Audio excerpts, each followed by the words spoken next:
Hello everybody. Well, Tyler and I are out today trying out our snowshoes. Got some new snowshoes. Tyler got him some yesterday.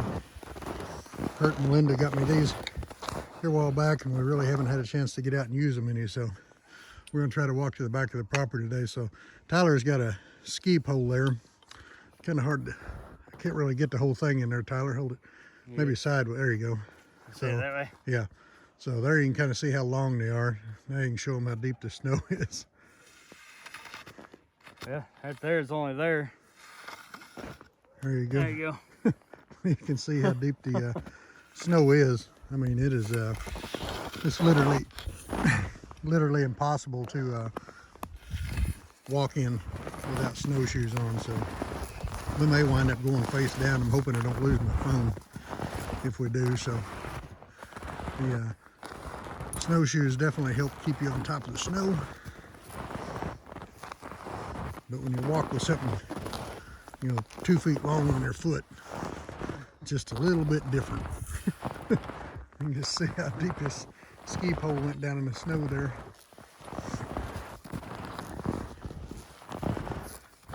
We only had 2 ski poles, so that's why we only got 1 each. The problem is, when you post hole and go all the way down, you need something to push off of to get back up on top. Because I done it yesterday without a ski pole. Like they never got back on top. It's like flailing around in water because your hands won't reach the bottom. And it's really hard to get, if you get tipped over, it's really hard to get set back up. We got one of the snow machines stuck yesterday trying to go fishing. And man, I'm telling you, snow up. It was over waist deep down there by the lake. And it about worked just to death trying to get that thing out of there. And we finally did. But we were all covered in snow, needless to say. So amazing you're on top of that deep of snow. It really is. You can see the pole goes completely out of sight. I mean, that's just the that's the static snow level. We'll probably get, I think here the annual snowfall here is about 80 something or 90 inches. So by the time it, sun shines on and it compacts down and so on, right now we're at about 48 inches of snowpack. So we were just going to kind of walk back here to the back side of the property, and there's a path at the back side of the place that one of the mushers nearby takes his dogs down through, and we're going to see if it's opened up. We've seen it at the other end. It looked like it was, but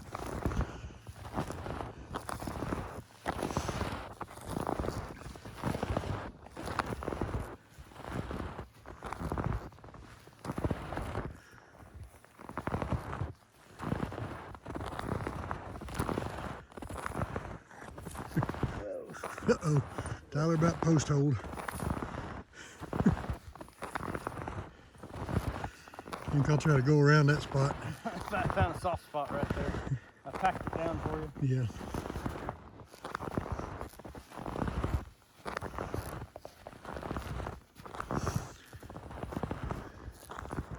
You can see all this timber over here. This is where they had the big fire. They call it the Sockeye fire. It was started up here by the near the Parks Highway and Sockeye Road, which is the road we kind of live off of. So anyway, it didn't burn this whole place, but it burned about, I think it's probably roughly a third of it. So we got to cut all these dead trees down this summer. So find something to set your pole on. No, I just didn't stick it in as deep. I'm gonna get a picture. This direction is the. So that's looking back on the homestead. You can see the small hut there in the back where Tyler and Jenny stay. You can see his solar panels up above it. You see the cabin there in the background. Smoke coming out of the chimney.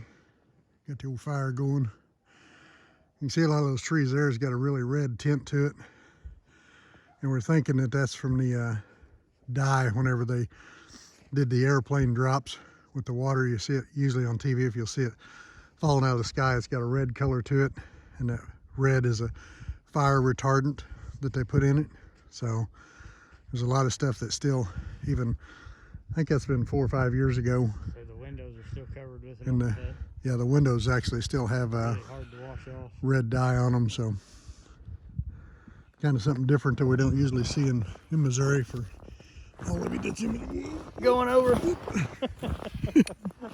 I'm afraid I'm going to fall down here with my phone in my hand, and I'm not going to have anything to grab onto. It's trying to do an about face with these snowshoes on. That's that's definitely taking some getting used to there. That's what I was trying to do, was rotate around, go back the other direction. It almost didn't pan out. You can see all these little humps. These are stumps sticking up out here where they cut down trees to build a cabin. And I don't know why they didn't cut them off. That'll be something that we do this summer. I don't really like seeing stumps sticking up all over, but so you can see a lot of spruce trees. And then of course, you know, this is one odd one you see. Here's a birch. There's quite a few birch trees on here as well, but most of it's white spruce.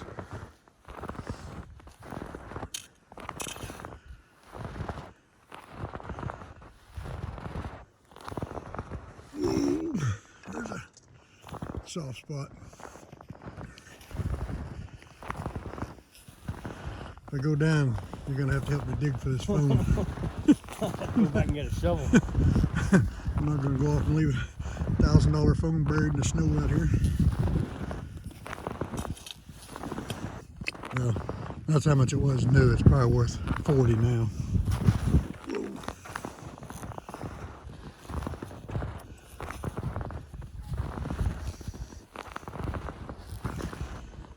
You can definitely see why snowshoes are a necessity.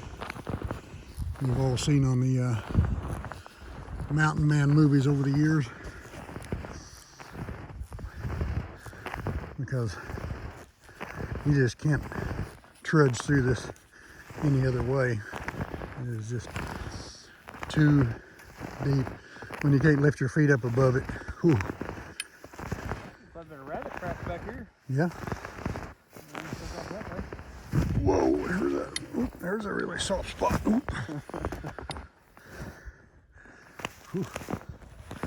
Had a, make sure some deep spots right there.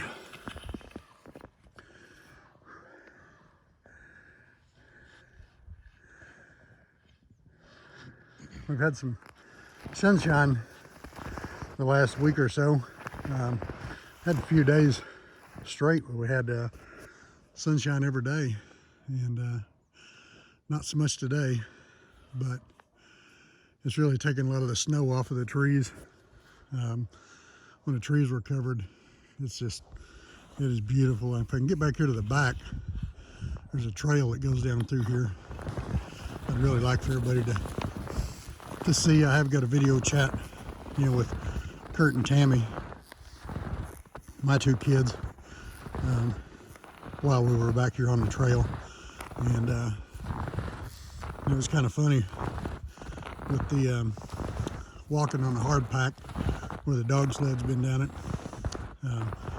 Remember, Perry was back here, was probably 6 inches of snow on top of that, and he could step off the side of the trail and he would literally go all the way to his waist when he stepped off the hard pack. So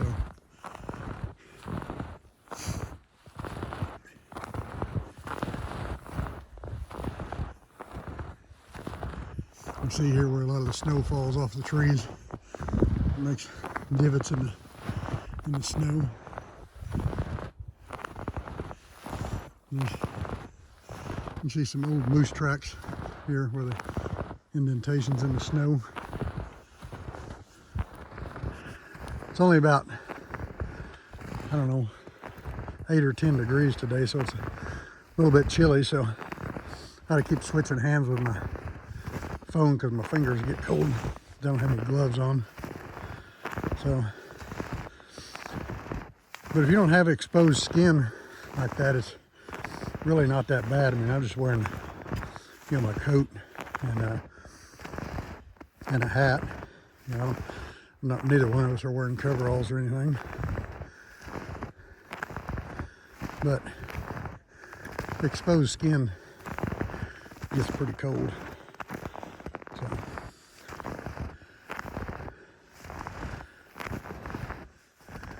I think we're getting back here pretty close to the back of the place. Oop. Where you can probably see down this trail. I'm lagging a little bit behind Tyler, but you gotta keep in mind he's 20 years younger than me. So I found that at 60, I can't do the things that I did when I was 40. I might be able to do it, but it's kind of like that song, I'm as good once as I ever was.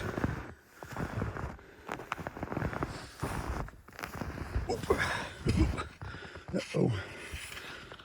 More down. Oh, hang on. I'm down. Oh man, you can see how deep the snow is. My handle went all the way under.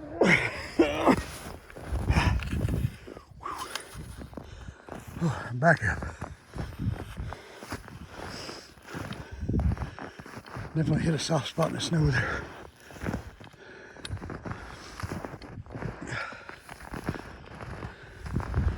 Whew. Now my hands is cold.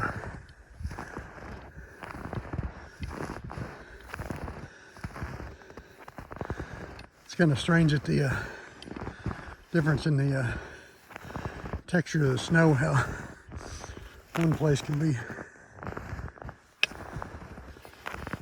so much harder than another, and how you can actually go down, fall down in there so deep. Luckily there I had this ski pole. I was able to push myself back up with it. Otherwise, it is really, really hard to climb back out. I'm gonna have to give you this phone for a minute, Tyler. I gotta dig my gloves out.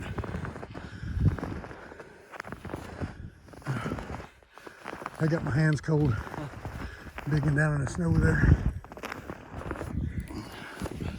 Swapped around here. Yeah, we went around the snow a little bit. Yeah, see how deep it is right there.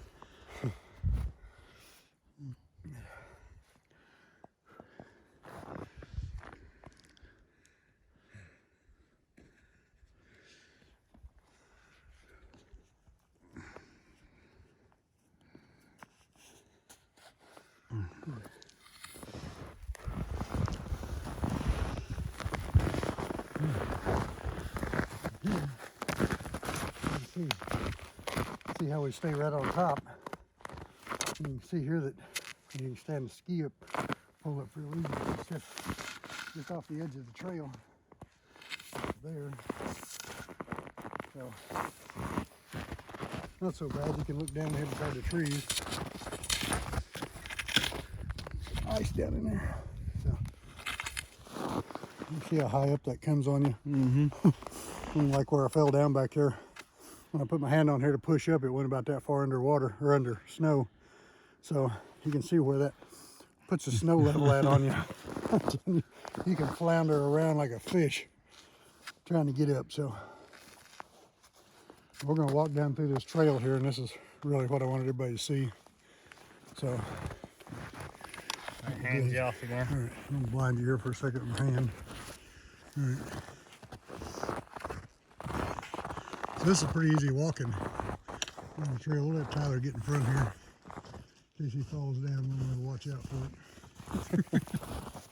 Besides that, walking on these shoes, it's a good possibility they could fall down, and I would hate to miss the opportunity to see it because I would like to laugh.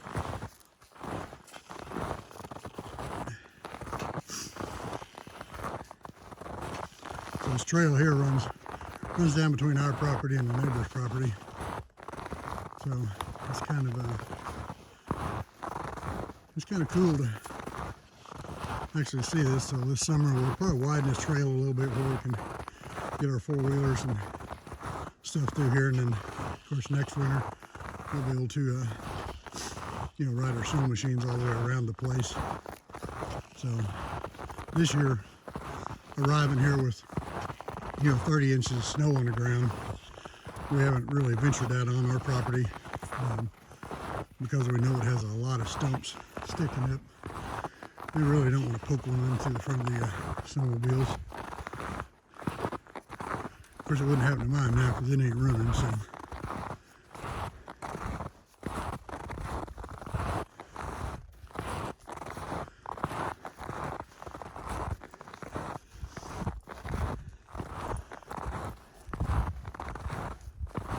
Not sure where all the moose went.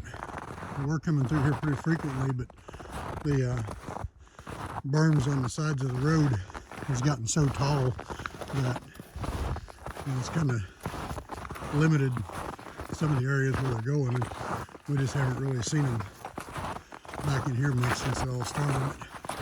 Here's another place here we'll check snow depth. You can see there's some deep snow. So the neighbors are telling us about May all this snow will be gone, middle of May.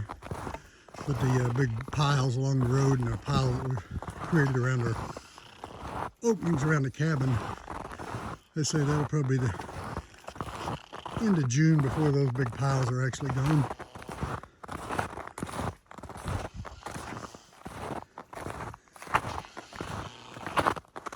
So we'll probably do some thinning in here this year. We're probably going to cut some logs out of here for a cabin. We've talked to some other people we've met up here that's going to allow us to cut some trees off of their place. And so with lumber prices being what they are, we're probably going to wind up building a couple more log cabins. So, which is what Perry wanted to begin with, but we decided that stick lumber would be the way to go just because it's faster. But now, for a 2x6 stud, and you would want to use 2x6s on your walls up here, the 2x6 stud's over $10. So a 16-foot 2x12 I think is about $80. So kind of makes the logging seem a little bit more reasonable now.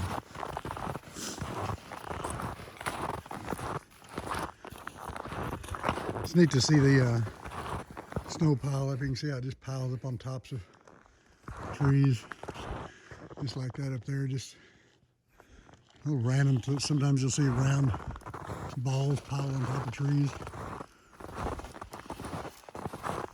clumps like that. It's pretty neat to see. Almost looked like a snow tree there. Tyler's got his stick on that tree. He's wanting to knock some snow off on me. I got myself.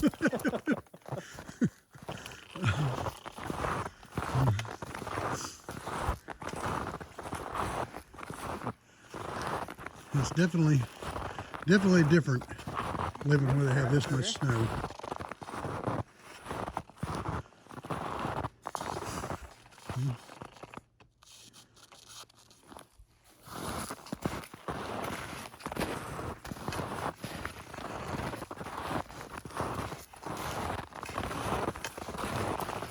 Well, this kind of showed you the bulk of the trail.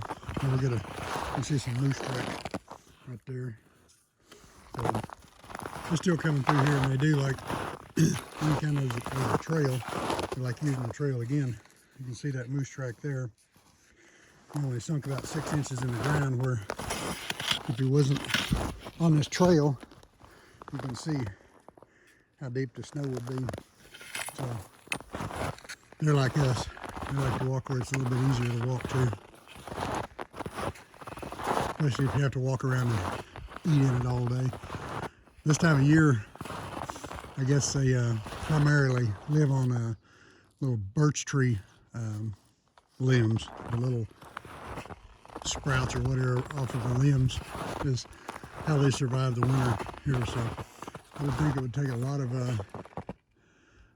those to feed a 1,000-pound moose. So, but it is cool. Like I say, you can definitely see. You know, still walk through here. Some moose droppings right over there. So, it's kind of neat to see signs of moose and actually see moose right here on your own property. You know, especially when you see them just right out your back door, running down the little dirt road that runs past your house. Pretty neat. So we'll get on up here a little ways where we drop over this hill here, and we can see that, and we'll probably pause it for another day. We were out and about yesterday. Drove to Anchorage, picked up a snow blower. It mounts on the front of a small tractor. We bought that. We're going to bring that back and we're going to modify it. Put a 15 horsepower engine that we have on there, and make a 5-foot wide snow blower that we can put on your tractor. So that'll be pretty handy. So anyway, we'll do a video on that when we get to that. So anyway, this is a downhill. This is the end of the property. So we'll get over here, and you guys like and subscribe if you would. We definitely need more subscribers on our YouTube channel, and always hit that like button if you like the video. Thanks for watching.